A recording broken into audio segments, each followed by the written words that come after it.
ദൈവത്തിന്റെ മുന്നിലല്ലാതെ തല വിളിക്കരുത്. അത് ശരിയല്ല.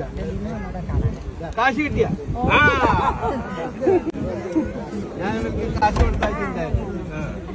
അത് ഇവര് പറഞ്ഞിട്ടല്ല, ഇവരെ ബുദ്ധിമുട്ടി മനസ്സിലായി. അപ്പൊ ഞാൻ കാശ് കൊടുത്തായിട്ടുണ്ട്.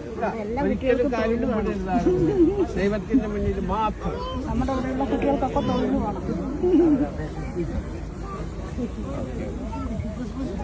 ഓക്കെ, ഒക്കെ പ്രായമുള്ളവരാണ്. വലിയ പ്രായമുള്ളവര് ഇഷ്ടമാണ് കേട്ടാ. മക്കളൊക്കെ നോക്കണം. ജനങ്ങളെ തമിഴ മലയാളിയാണ്. കാശ് കിട്ടിയിട്ട് എന്ത് ചെയ്ത്? കാശ് കിട്ടിയിട്ട് എന്ത് ചെയ്ത്? ഞാൻ ആരും അറിയാതെ കാശ് കൊടുത്തു. ഈ എല്ലാ ആവശ്യം ഉണ്ടെങ്കിൽ പറയുന്നത്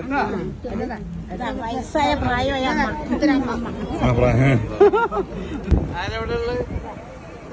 ഭാഷ ഈ പ്രായത്തില് ഇവരൊക്കെ ഒന്ന് പേരെഴുതിയെടുക്കണം കേട്ടാ. പേരെഴുതിയെടുത്ത് ഞാൻ എന്തെങ്കിലുമൊക്കെ വീട്ടിൽ കൊടുത്തയക്കാം കേട്ടാ. പോരെ?